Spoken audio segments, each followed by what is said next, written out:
Halo semuanya, perkenalkan saya Nida Limatus Salma. Saya merupakan mahasiswa program studi sosiologi UNJ. Pada kesempatan kali ini saya akan membahas tentang program makanan bergizi gratis sekaligus untuk memenuhi tugas pada mata kuliah strategi pembangunan masyarakat yang diampu oleh Bapak Saifuddin SPD MKSOS. Program makan bergizi gratis atau MBG yang diusung oleh Presiden Prabowo Subianto bisa dibilang adalah salah satu program sosial terbesar dalam sejarah Indonesia. Ambisinya jelas, yaitu mengatasi masalah malnutrisi dan stunting di kalangan anak-anak dan ibu hamil yang seringkali menjadi penghalang bagi kemajuan negara. Di Indonesia, sekitar 24% anak-anak mengalami stunting, sementara lebih dari 30% dari mereka juga terhambat dalam hal kualitas gizi yang jelas berdampak pada kualitas sumber daya manusia di masa depan. Namun, ketika program ambisius ini dimulai dengan segala sorotan besar, kenyataannya menunjukkan adanya banyak tantangan yang belum sepenuhnya dipersiapkan. Program yang seharusnya menjadi terobosan justru menghadirkan masalah besar baik dalam pelaksanaannya maupun dalam alokasi anggaran yang berimbas pada sektor lain seperti pendidikan dan belanja pegawai honorer atau PPNPN.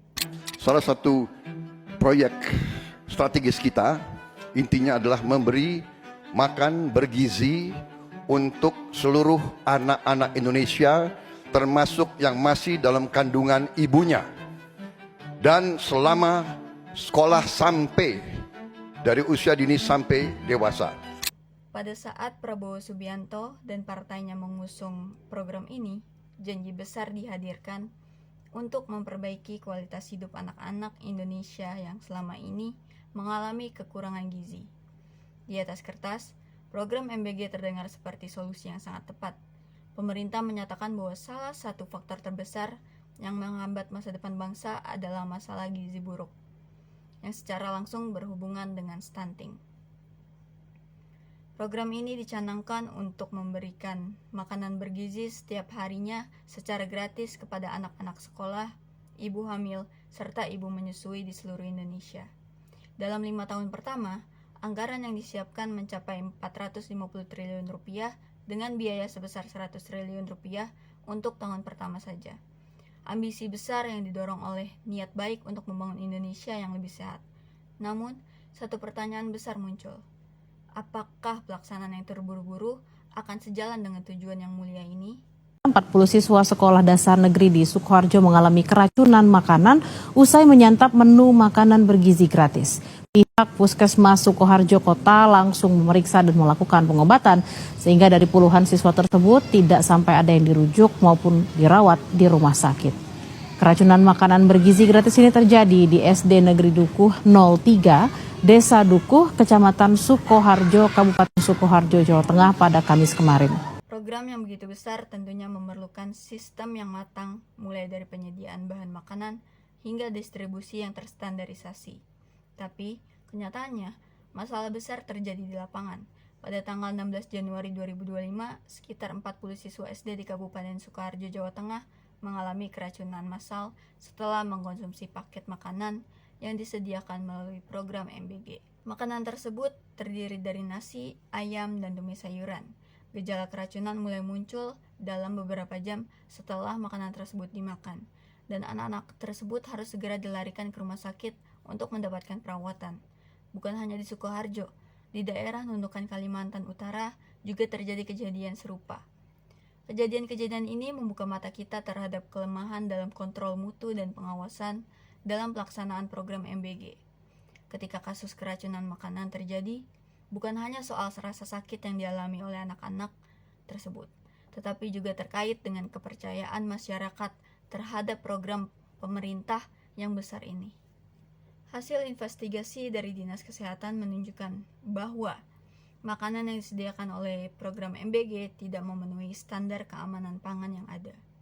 Hal ini bisa terjadi karena banyaknya penyedia makanan yang tidak dilatih dengan baik dalam hal kebersihan, serta sistem distribusi yang tidak memadai, terutama di daerah-daerah yang jauh dari pusat kota.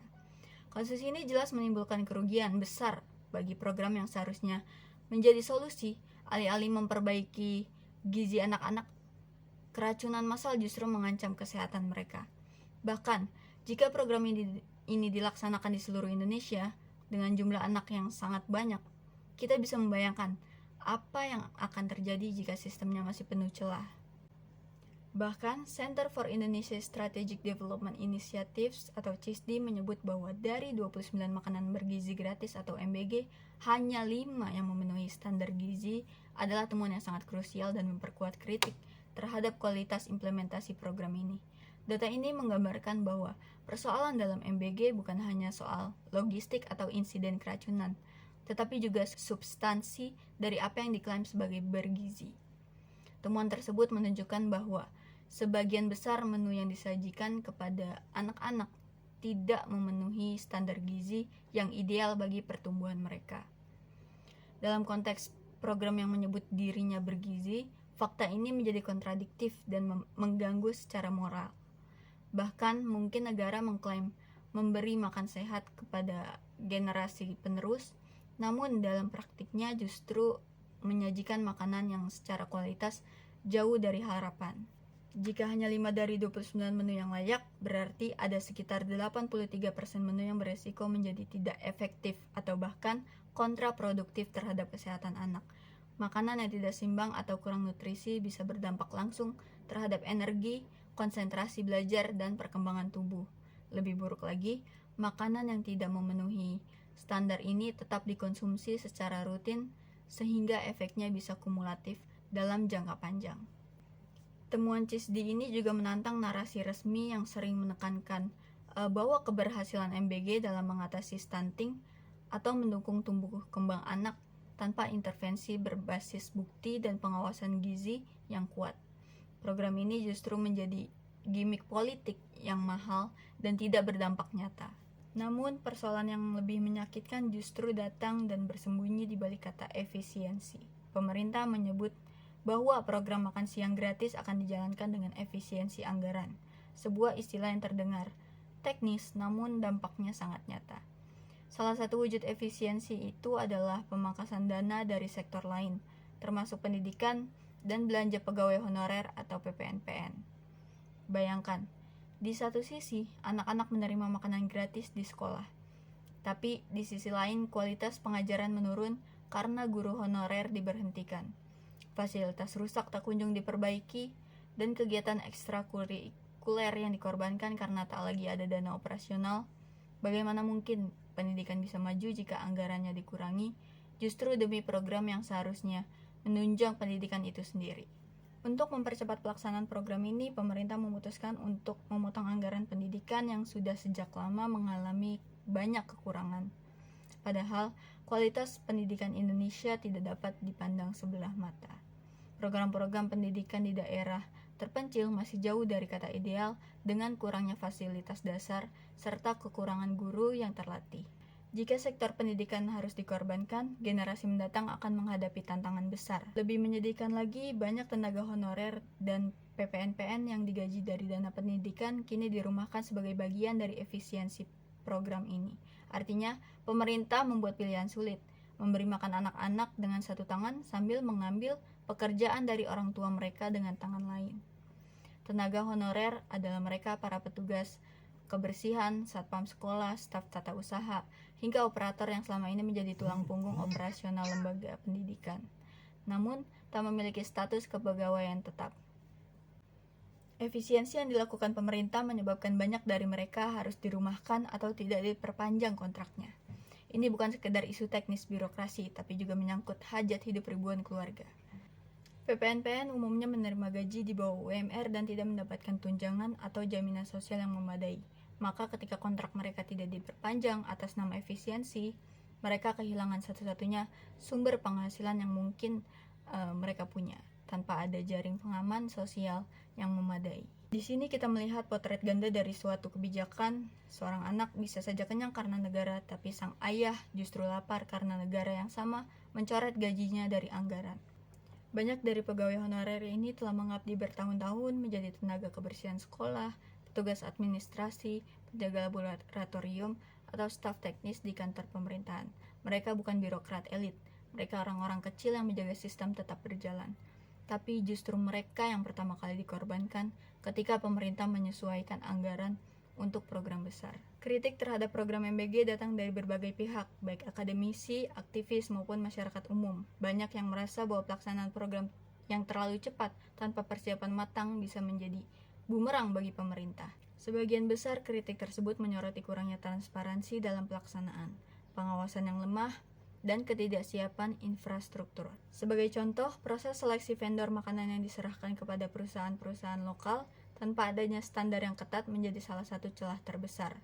Banyak penyedia makanan yang tidak dilengkapi dengan alat penyimpanan yang memadai, seperti cold chain yang sangat diperlukan untuk menjaga kualitas makanan hingga tiba di sekolah-sekolah. Oleh karena itu, program ini membutuhkan pengawasan yang ketat dan audit independen untuk memastikan tidak ada lagi kasus keracunan atau malnutrisi akibat makanan yang tidak layak konsumsi. Untuk itu, ada beberapa langkah yang seharusnya diambil oleh pemerintah. Pertama, sebaiknya program ini dimulai dengan pilot project di beberapa kota besar terlebih dahulu, dengan pengawasan ketat dan hanya diperluas setelah evaluasi menyeluruh. Kedua, pemerintah perlu mengevaluasi kembali penggunaan dana. Jika benar-benar ingin menjalankan program besar seperti ini, sumber dananya harus berasal dari pengurangan subsidi yang lebih efektif. Misalnya dari sektor energi atau pajak yang lebih adil, bukan dengan mengurangi anggaran untuk sektor vital seperti pendidikan. Dengan demikian, pemerintah harus menyeimbangkan antara memperhatikan kebutuhan rakyat saat ini dan memastikan kualitas sumber daya manusia di masa depan. Ini bukan hanya soal memberi makan, tapi memberi masa depan.